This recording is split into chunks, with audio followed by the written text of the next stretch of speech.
Welcome to Sex Savvy, where nothing is off limits.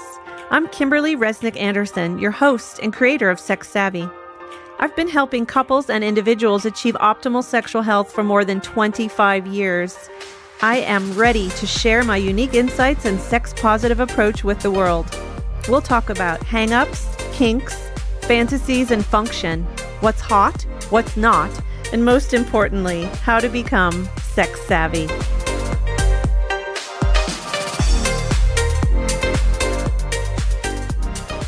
Hi, welcome to this week's episode of Sex Savvy. I'm your host, Kimberly Resnick Anderson. This episode is part one of a two-part episode on a fetish that is referred to as ABDL, Adult Baby Diaper Lovers. And I think of all the fetishes that I have seen and all of the so-called unconventional interests that have brought people into my office, this is the one that I think the average person has the most trouble relating to or wrapping their head around because it's so far outside of the mainstream, so far beyond our norms. And I think it really scares people, makes them uncomfortable because they're not quite sure what to make of it and have so much trouble understanding how and why it could be sexually gratifying. So I'm going to be talking about what's called diagnostically paraphilic infantilism, more commonly referred to as adult baby syndrome. I'm also going to be talking about a subgroup of that fetish called technically autonepophilia, but commonly referred to as diaper lovers. And we're going to take a pretty deep dive into this fetish over the next two episodes. I'm going to be dispelling some myths about this fetish. I'm going to be explaining some of the key components of this fetish. I'll be providing some history, some resources, and some psychological theories to explain where and how this fetish comes from and why it manifests in certain individuals. I'm going to be interviewing an actual ABDL, and he'll be talking about his journey through discovery, shame, and ultimate acceptance, and I would say celebration of his fetish. We're also going to be talking to a professional mommy who is hired by ABDLs to engage in role play activities. So all that is coming up. I think this is going to be a fascinating two episodes. And I just want to say in advance, for those of you that may be faint of heart, that this episode is graphic and explicit in terms of describing this particular fetish. So you've been duly warned. If you feel like it may be disturbing for you to hear about this, then perhaps this is not the sex savvy episode for you. So let me explain a little bit more about this term ABDL, Adult Baby Diaper Lover, because some people relate to the AB side and other people relate to the DL side, and some people relate to both. And I think it's important to distinguish because for people who are only ABs, adult babies, they may not relate to the diaper lover side, but more commonly, it's the diaper lovers who often don't relate to the adult baby side. So let me explain a little bit about what the difference is.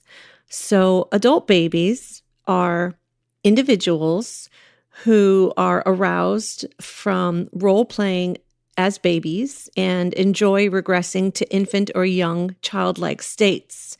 They may enjoy eating baby food, drinking from a baby bottle, sucking on a pacifier, talking in baby talk, sleeping with a blankie or a stuffed animal. They may enjoy crawling, being spanked. They may enjoy being given a bath, being put to bed. They may enjoy being read to, coloring in coloring books or playing with blocks. They may prefer to eat their food in an adult-sized high chair or even sleep in an adult-sized crib. Now, often adult babies are aroused by wearing diapers. And this is where the autonepophilia comes in. This term, autonepophilia, was coined in 1984 by the psychiatrist John Money, who is famous for his book Love Maps. He took the term Nippon, which is Greek for the word infant, and auto-nepophilia just means auto meaning yourself, nepo meaning infant, and philia meaning love of. So it just would be the love of yourself as an infant. But this is commonly referred to as diaper lover. And as I said, sometimes they coexist, sometimes they don't. For people who are diaper lovers, they love to wear diapers. There's almost always a sexual component to it, but some diaper lovers will describe it as comforting in addition to erotic, and even fewer will say it's purely comforting and there's no erotic component to it whatsoever. So the diaper lovers engage in a range of diaper-related activities. It may be that they urinate in the diaper, and some, after they urinate, want to take the diaper off. Others enjoy the sensation of sitting in a wet diaper. Same for dirty diapers. Some will defecate into a diaper and enjoy the sensation of having that messy, full diaper, and others will defecate into a diaper and then immediately want to change themselves or clean up. And for some, they just like to wear the diaper and they don't release urine or feces in the diaper at all. And like many fetishes, there are subgroups where some prefer cloth diapers and others prefer disposable plastic diapers. You'll be hearing from a man named Eric, who is definitely a disposable plastic guy. He loves the crinkle, the feel, the sounds, the smell, all the sensations associated with that plastic disposable. So those are basically the range of activities. Some take it to a greater extent. For example, some ABs like to simulate breastfeeding from an adult woman, a mother figure, and some actually will seek out actually nursing women who are lactating, and pay to nurse them and drink their breast milk. So that's a range of some of the activities that ABs engage in. I think one of the very common myths and assumptions about ABs is that they are pedophiles, and this is not the case. So not only in my clinical experience is it not the case, but there's also been some research to suggest that this is not the case. And if anything, adult babies tend to be quite protective of children because they are aware of that innocence and vulnerability. Okay, so let's talk about how many ABDLs feel misunderstood and marginalized for their interests because it's so unconventional. Due to the negative connotation and marginalization of adult babies, they often refer to themselves as littles rather than ABs because people so commonly assume that they're perverted.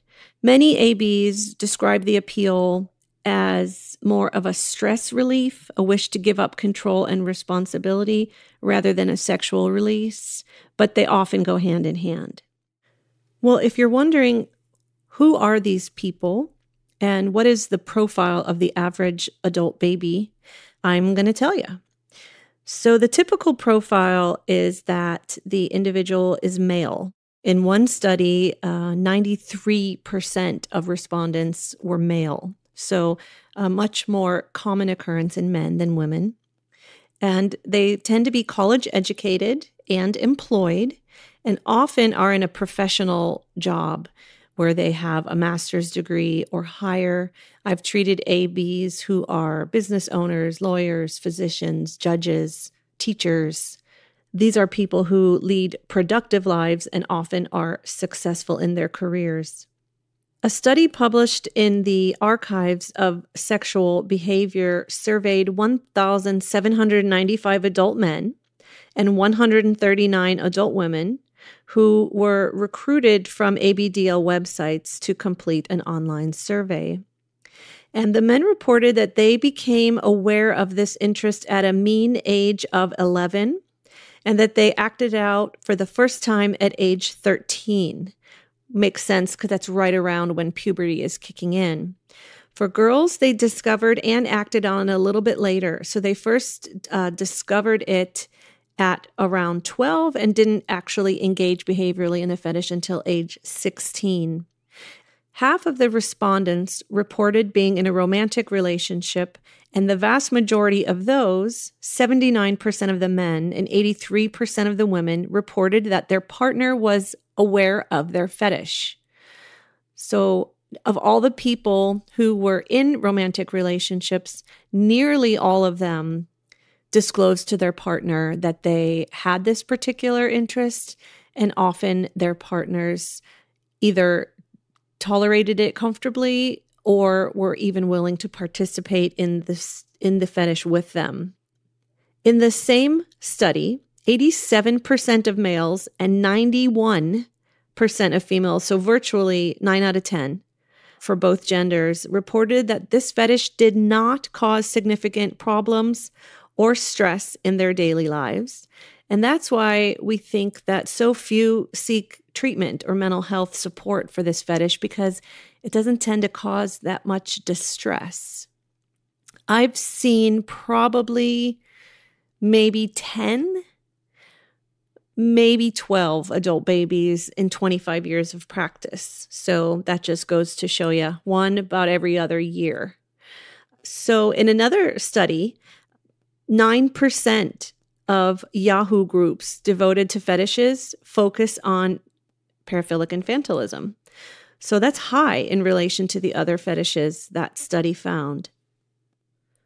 I want to move on now and talk about some resources available for ABDLs and also give you some historical perspective on the fetish. So thanks to the internet, there are now hundreds, if not thousands, of online communities where ABDLs can find each other and communicate and exchange information. One popular website is bedwettingabdl.com. Another is understanding.infantilism.org. Most major cities like New York and LA have parties where you can go and meet people with the same fetish that you have. And there are parties here in LA that I have been told about by some of my patients that meet on a regular basis. And basically people just mingle in diapers, they color in coloring books, suck on pacifiers, build with blocks, and chat and eat. Sometimes they eat baby food, sometimes they eat grown-up food, sometimes they use baby bottles, other times they don't. I have people who I've treated people who form their own adult baby play group where they get together once a week or once a month and they regress and engage in baby-like activities. Some parties allow messy diapers, others do not. It just depends on the particular group or organization that you are associated with. There is what's called an adult baby camp, which occurs in July in Alberta, Canada, every year, where ABs go to engage in outdoor activities in diapers. So they'll be hiking in diapers or going on a canoe in diapers. In Liverpool, England, there's a couple and they own and run an adult nursery, which is well stocked with adult-sized cribs, high chairs, onesies, etc.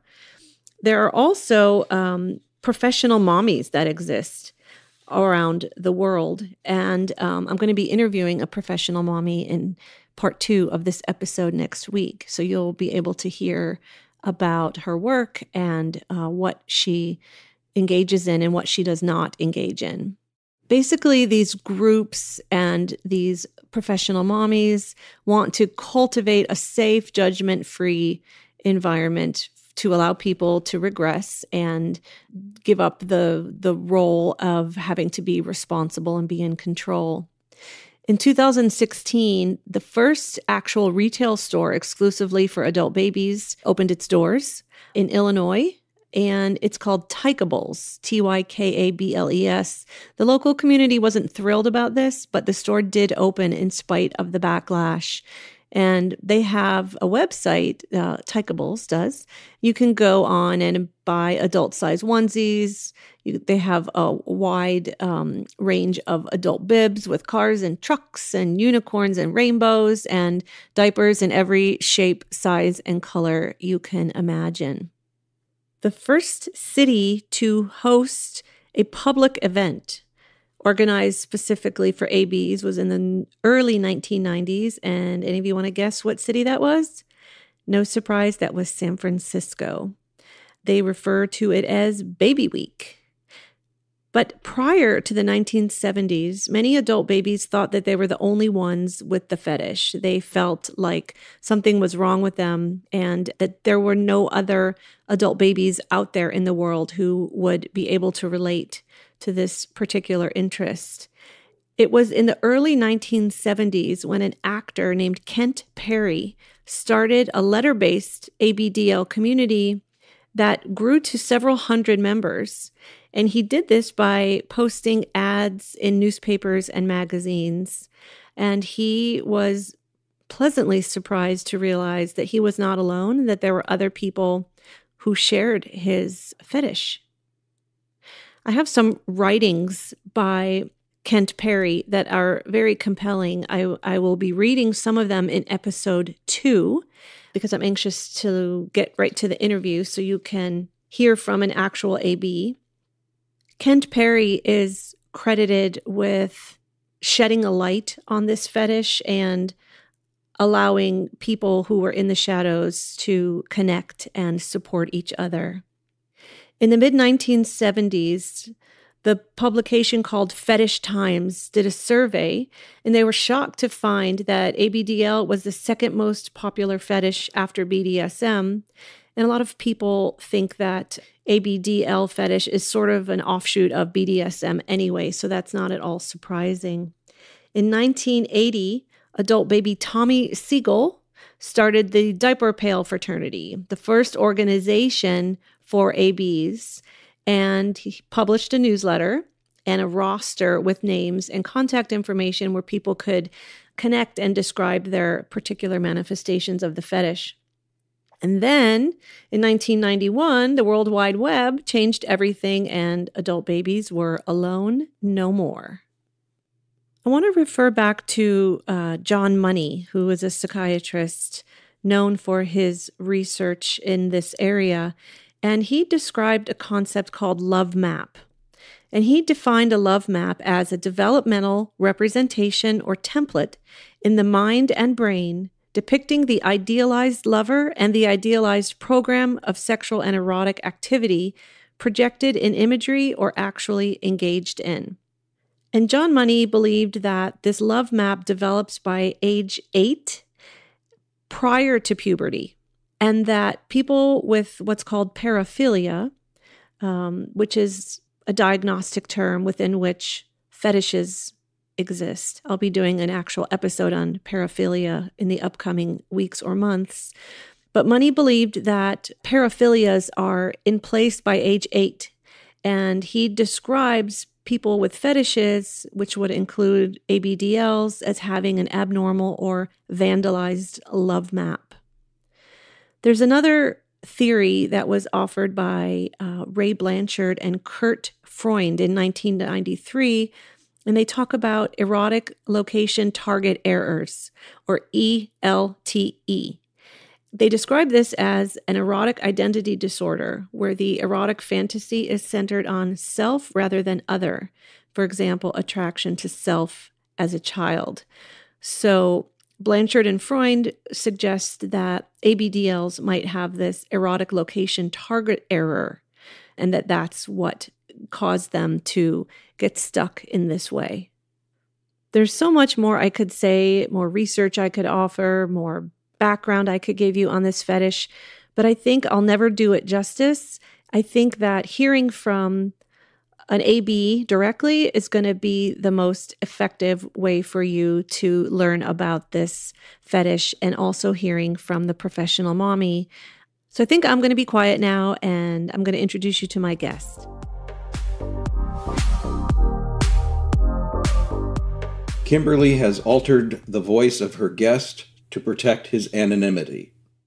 Well, I'm very excited today to introduce my guest, who's also happens to be one of my patients that sees me in my sex therapy practice. His name is Eric, and he's here today to share about his fetish, his sexual interest in diapers, and talk a little bit about being what is considered or what is called an adult baby.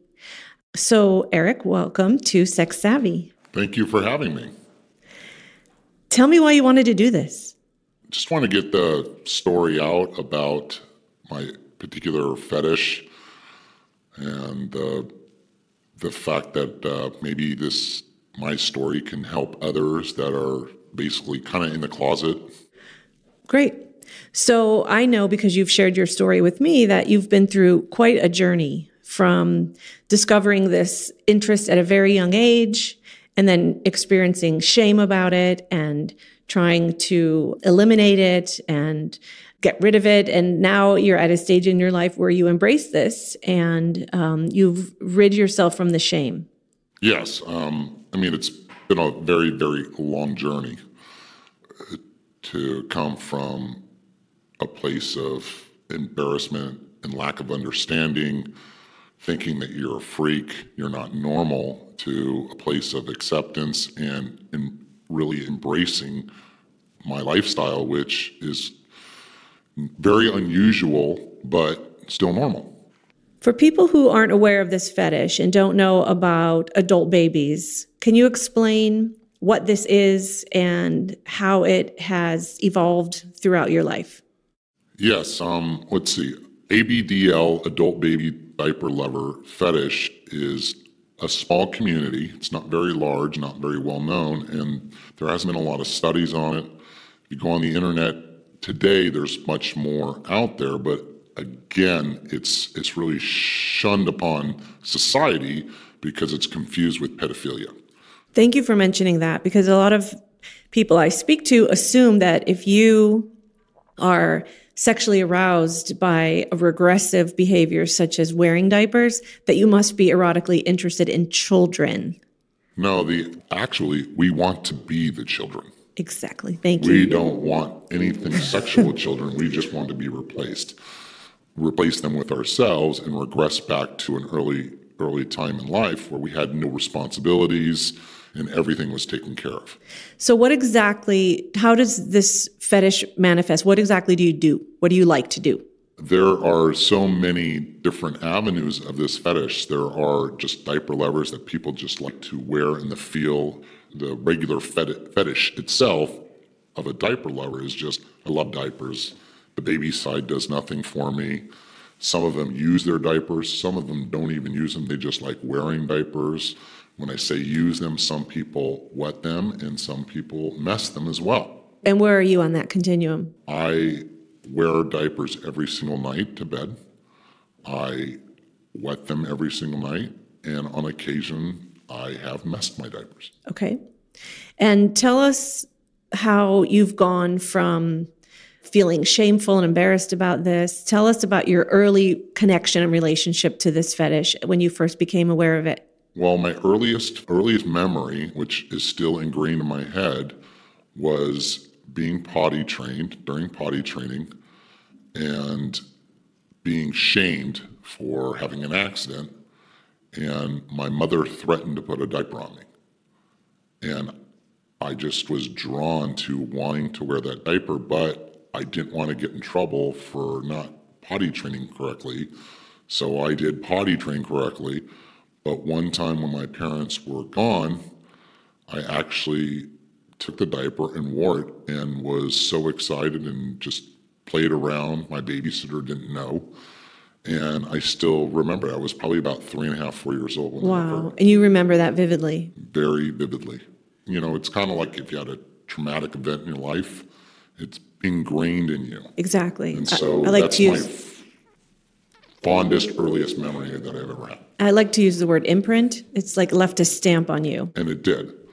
Didn't understand it at the time. And, sure enough, my parents just cleaning the house. Well, we don't need these anymore. They threw them out. And, well, there goes that. And, you become 4, 5, 6, 7. And, you just move on. But every time going down the baby aisle at the grocery store and looking at a box of Pampers, and the smell was just intoxicating. And so as a 3-year-old, it was not exactly erotic, but it was comforting or compelling. It was very comforting. Yeah. It wasn't about erections or orgasms, obviously. Not at that age. Didn't even understand what that was anyways. But you knew that it was... There was something there. And so when I think my next memory of it experimenting was probably about 7 or 8. I messed my underwear by myself, and, I got rid of them and threw them away, and I didn't understand why. So you did that on purpose? Mm-hmm. Mm-hmm. And then what was that like? Again, it was, for some reason, I just felt compelled that I needed to do it and act like a baby when I did it. Yeah. And then did you dispose of the evidence? Yes, of course. Yeah. And then I never did anything again until I hit puberty. Okay, go on. So when I hit puberty, which, a lot of kids have wet dreams, never had a wet dream, and I just couldn't get the thought of diapers out of my head. And was it just diapers, Eric?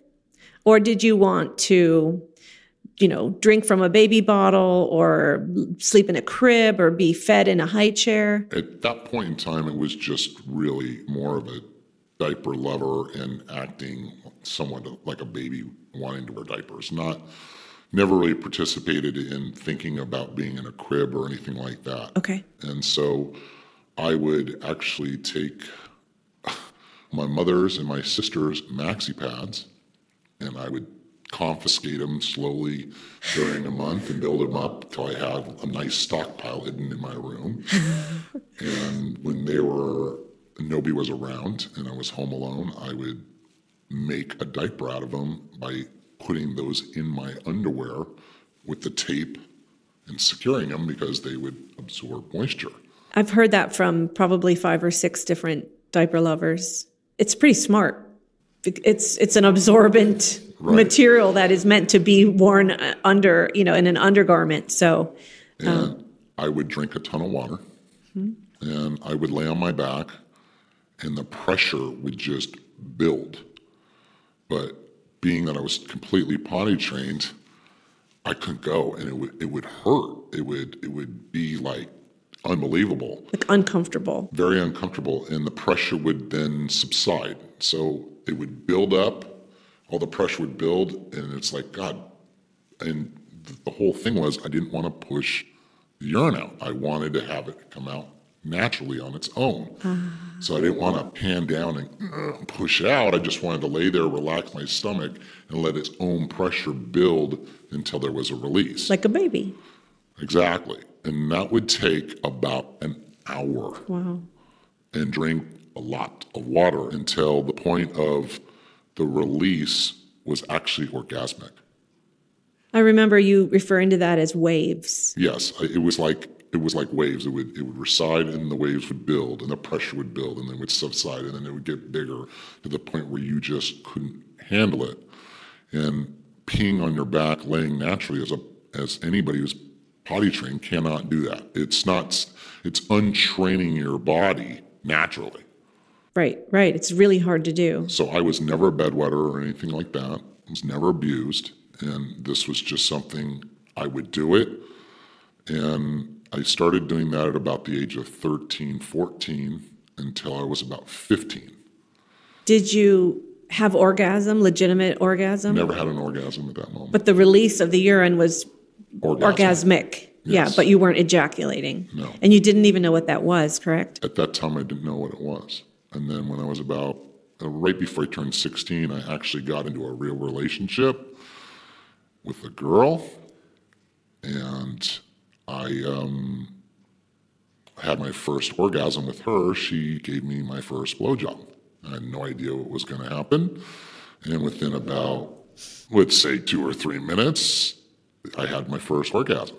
And did you even know what was happening into your body? Oh, I know that it was the most amazing sensation I ever felt in my life. And I never looked back on what I was doing prior to that.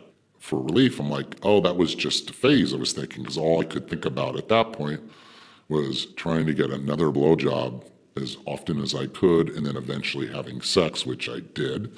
So as a 13, 14-year-old, when you were, drinking with the goal of being able to urinate in the diaper, did you feel like this was a typical interest, or did you feel like you were different? Felt totally different, and it was just, my little secret in my closet that I did in my own little world. And did you feel like a freak? Did you feel like you were deviant? I felt weird, but once I, again, started having regular sex, all those thoughts just kind of went away. Okay. So I'm like, oh, that was just a phase. Okay. And now I'm having regular intercourse. And then, of course, after you start having sex for a while, and I discovered about 6 months later how to masturbate. I didn't even know how to masturbate. I never masturbated a day in my life. And once I started masturbating, well, game on. I mean, I think I was going to town about 3 times a day and couldn't get enough. I mean, it's just typical teenage boy. Right. And, so I thought that was the end of it. Okay. So you were able to masturbate to orgasm without any diaper involvement? Nothing. I never even thought about it. It was just my first experience with that was to my father's Penthouse magazine. Okay.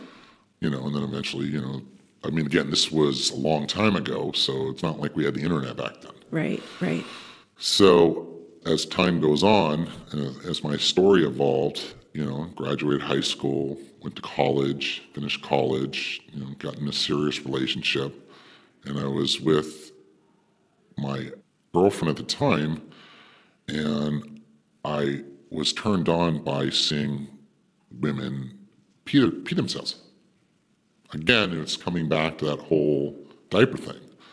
And I talked her into doing that one time. And then we were drinking and whatever. And she said, well, what is the weirdest thing? So I told her about what I did as a kid. And we went and bought a package of, baby diapers that night. And we messed around with them and had fun. And it was like the whole floodgates were opened again. And, she worked during the days and on the weekends, and I was home, and I just couldn't control myself, and I had to go get some diapers. And I remember the first time buying, at the time, a Tens adult diapers. My heart was probably going like I was running a marathon, and just nervous, palm sweats, unbelievable anxiety. Oh my God, I'm walking through the store. It took me about 10 minutes. I walked up and down the aisles and just kept walking by. I can't do this. Oh my God, how am I going to do this? Oh my God, I got to do this. That was the first time you actually purchased adult diapers? And I bought them, came home, hid them. We lived together. And when she was gone, I did exactly what I did as a kid, but instead of drinking water, I was drinking beer. Oh.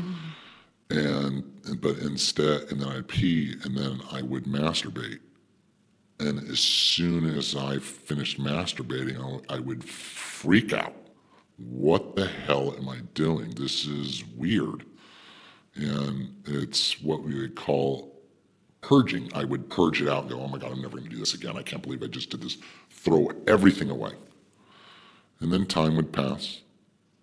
Week, 2 weeks, month, 2 months. And then again, the thoughts would roam in my head, and just the pressure would build to have to take care of this thing, and I would take care of it. And you were able to have intercourse with her in between.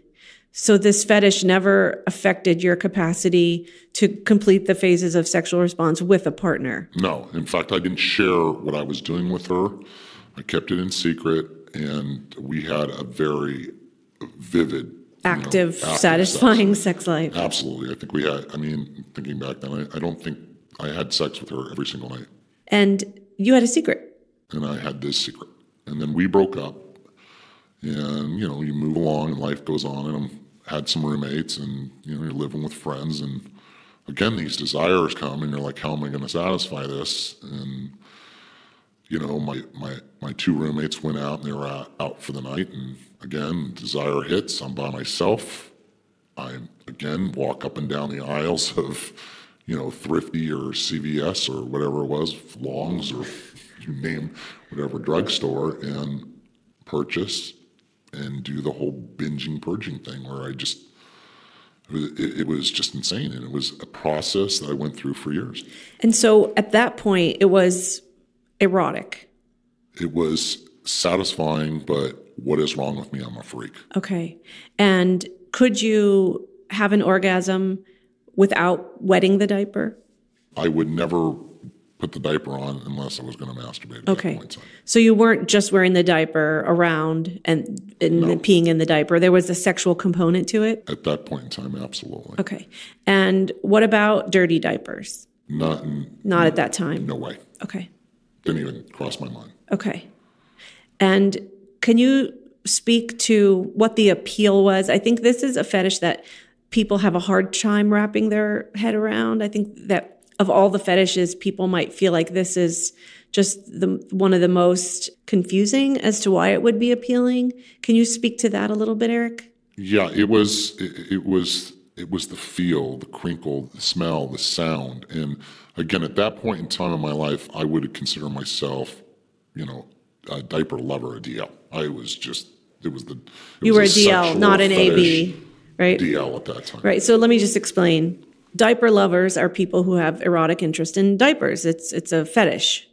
Adult babies take that diaper loving interest and they take it to another level and they expand it into other domains of their lives where they enjoy regressive types of behaviors, infantile behaviors that include a wide range of things that a baby might do, like sleep in a crib or suck on a pacifier or eat baby food and so on.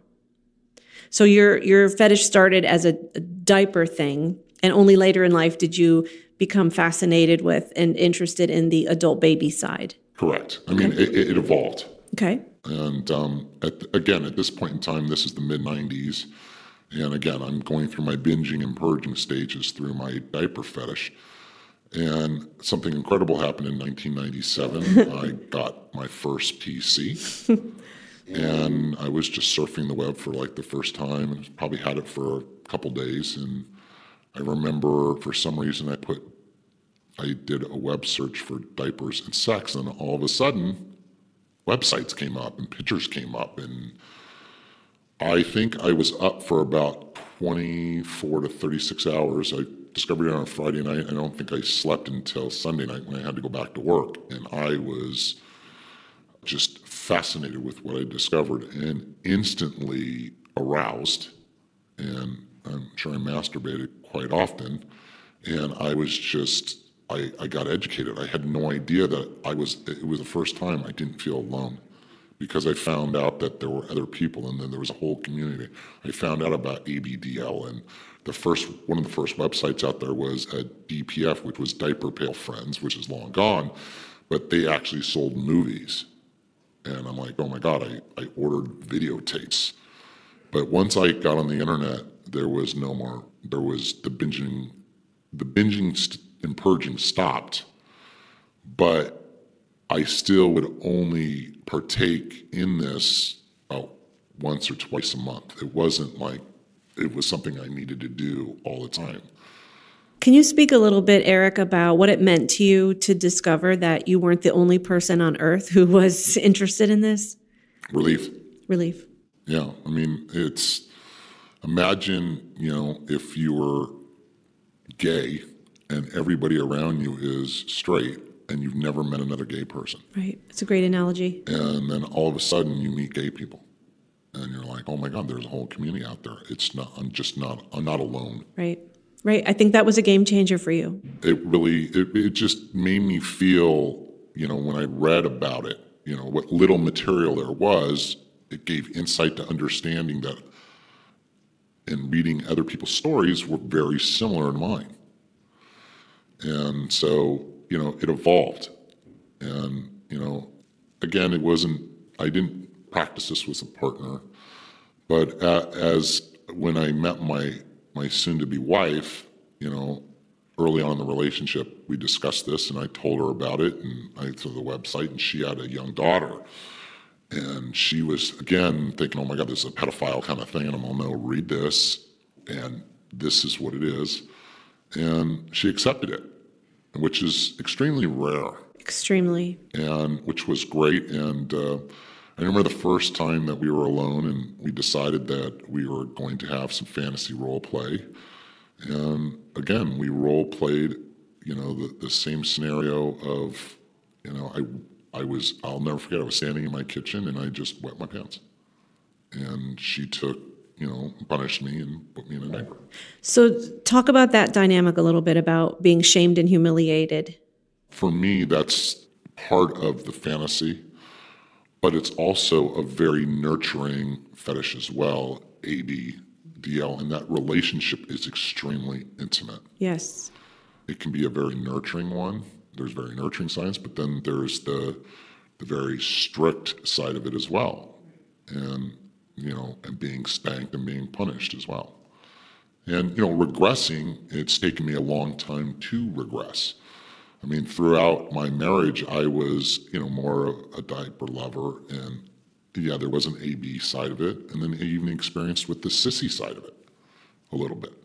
Where I wore pantyhose and I wore Rumba plastic panties over my diapers. And, my wife had one thing. She was totally fine with the wet diapers and all that, but absolutely no messy diapers. And I discovered that in my 30s that I did like messing my diapers. It was, again, another sign of regression. Yeah. And lack of control. And, I would only do that when she wasn't around.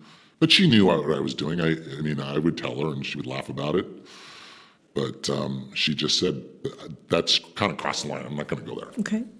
And so how did things evolve after that? We had a normal sex life. We also had that. And as things evolved and she wanted to please me, I even got her to wear diapers on occasion. I even talked her into wearing one out one time. Mm-hmm. And she just did that because she knew. I knew what she was doing, and it was just the greatest turn on in my life.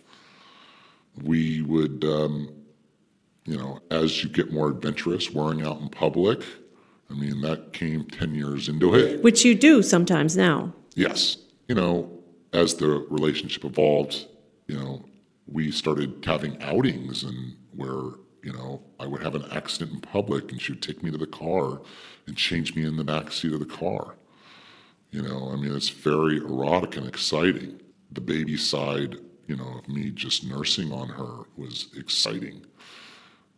And things evolve, where I evolved to the point where I was, at that point in time, the last probably 7-8 years of my life, the weekends I would wear a diaper every night to bed. And of course, the ultimate goal is to be able to sleep through the night and not wake up wet. And that's a big goal for a lot of diaper lovers and a lot of adult babies. I've only experienced that, I think, 3 times in my life. I'm still hoping that it'll happen someday. So you wake up before you pee? Yeah, generally all the time. It was always, as things have evolved.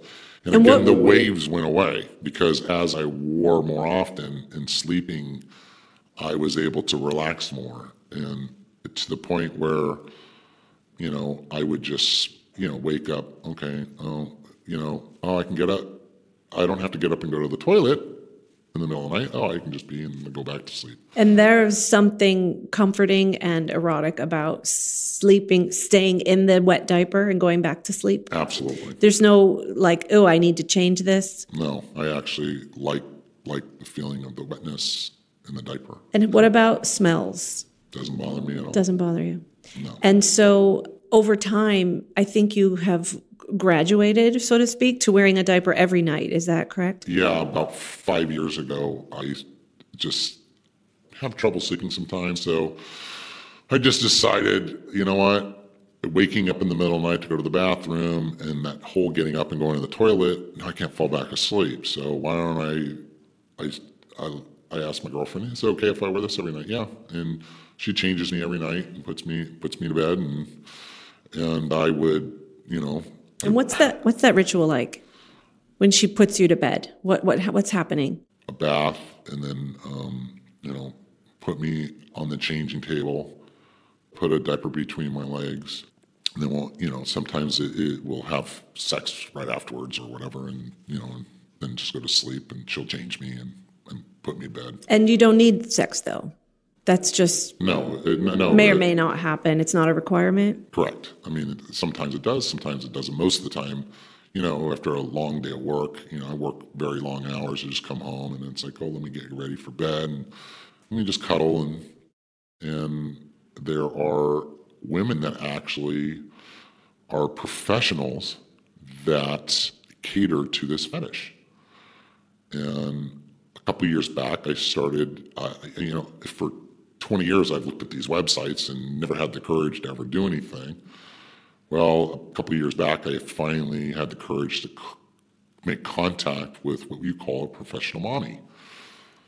And we exchanged emails, but I still had this longing to want to experience more.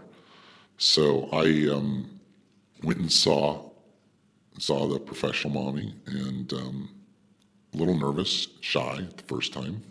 Done this probably 25 times now, but and talked about my scenarios first, and then got right into the role. And generally, my fantasy is I'm one of my normal fantasies is she's picked me up from school because I had an accident, and she had to pick me up, and she takes me home and she says, "Look, you promised me no more accidents," and I'm a little baby, generally about 4 years old in preschool, and I say, "I don't want to wear a diaper. I'm a big boy. I don't need a diaper." She goes, "Okay, I'm going to give you another chance, but if you don't, you're going back to the diapers, okay?" And I'm just playing, or she's reading, and whoops, have an accident, and she notices it, and she gets very upset, and she spanks me very hard, and she puts me back in a crib, gives me a nap.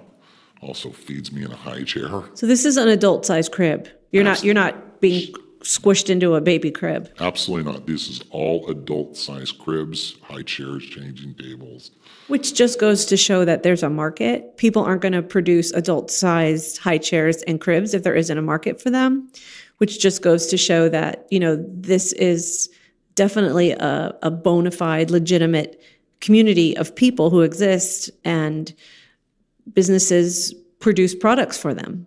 Correct. Some professional mommies will change dirty diapers.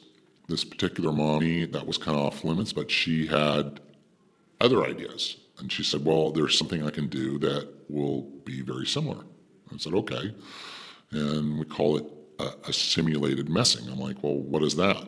So she's all, well, we were talking, the appointment's tomorrow. She said, I want you to bring 3 bananas. Well, okay. So she actually inserted the bananas up my rectum and diapered me. And before she put those in, she gave me a suppository. So as the session's going on and the pressure builds, and I have an accident. You poop out the bananas. Right. So, obviously the smell's not so bad, and she was okay with that. And we've done that many, many times. We've done doctor exams where, my tummy's not good, and had rectal exams and it's always just a wonderful experience. And what does something like this cost? It all depends, but she, I believe, is about $300 an hour. Okay. And I usually do about a 3-hour session. Wow. Okay. And can you sleep without a diaper on? Well, when I started I think it's been about 5 years now. I think 2 times in my life I've slept without a diaper, and I can't sleep. It is such a comforting thing between my legs, and unfortunately, you don't wear store-bought diapers; they stink. So I've tried many different diapers over the years and buy them online and have them shipped directly to my house. I don't prefer cloth diapers and plastic pants. I am a big disposable diaper with plastic backing type of person. It's the texture, it's the crinkly and the smell and the feel. But a lot of ABs like the cloth and plastic. I'm not one of those. So I wear disposables, and I have to put doublers inside of them because, they have leaks. And is a leak good? Is that a good thing? No, you don't want to have your mattress get ruined in your bed. So if I could wave a magic wand and this interest would disappear and never come back, would you want me to? Absolutely not. It's part of who I am. It's like asking somebody, hey, who's gay, saying, hey, if I could make it so you were straight, would you want to be straight? And do you think you were born with this? I think it was developed when I was a baby somehow. That something about the diapers when I was a baby and being a baby. I don't know. I mean, now I would consider myself a 50-50, a 50% diaper lover and a 50% AB, because I've really explored a lot in the AB side and regressed a lot and really enjoy just not being responsible for anything whatsoever. And I would like to be with what we call a switch. Mm-hmm. And unfortunately in our community, this fetish is probably 95% male. Right. And it's just what it is. And there are very few lucky people in this community that are with switches. Yeah. And let alone even the situation that I have. A lot of people, from my research and reading blogs and online, I don't know how to tell my girlfriend that I'm this. The reality is, don't lie. There's people that don't tell their partner, they get married and they find out and they're freaked out, and it's destroyed marriages. Exactly. Don't destroy your life. Whoever you're with, if they truly love you, they will accept you. And if they don't, then you know what? You probably shouldn't be with that person. That's great advice. What would you say to the listener who is disgusted by this, thinks that you're a deviant person? Who am I hurting? I'm not hurting anybody. I probably have communicated my fetish with about a dozen people in my life, and not friends, not family, just people that I've known through, probably had, between the professional mommies, therapist, and partners, 4 or 5, 4 partners, they've all accepted it. So, I mean, you're not taking a big risk, and again, not hurting anybody. Right. You're not a pedophile. Do you feel sexually disturbed? Not at all. I feel sexually liberated because I accept me for who I am. And like I said, my acceptance is what came 20 years ago with the discovery of the internet. And, then letting partners know and they're accepting it. And then, going through a tragic loss and thinking you never find anybody. And then you find more partners that accept it. I've had my wife and 2 other partners that have totally accepted this side of me. And to be able to be authentic about who you are and what turns you on, I like the word you use, liberating, because you don't have to keep a secret. There's no secret. This is who I am. I mean, do I currently have a secret with my current girlfriend? Yes, because I've seen a professional mommy, because the drive inside me drove me there. I don't feel cheated. I haven't had sex with her. It's a role play thing that I needed to explore. It added more to it, and it's not. There was a desire to want more and to go beyond what she was capable of doing. Right. And so did that. And we've talked about building a nursery when the kids are gone and all that. And I mean, she's great. Don't get me wrong, but the number 2s is in the no-go zone. There is something that is still not the Holy Grail. And would you want your neighbors to know about this? No, because again, it's a private thing. I don't think if it was more accepted in our society, I wouldn't care about it. I mean, I've worn a diaper in public so many times. Hundreds of times? Oh, yeah. Underneath my clothes. Nobody knows. Nobody cares. Didn't you leak in a movie theater once? Probably about 2 or 3 times, yeah. That was one time, but I've leaked in restaurants. I mean, I've had issues, and nobody says anything. Yeah. What are they going to say? I don't go out in baby clothes. Uh-huh. If you look in our community, there are some people that do that. That's right. It's a full lifestyle thing. There are people that want to be a baby 24/7. Mm-hmm. I am not that person. Okay. I like being an adult. I like my career.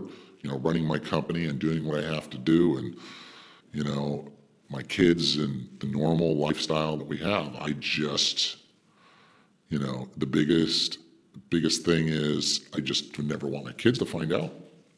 I want to thank you for allowing me to do this show.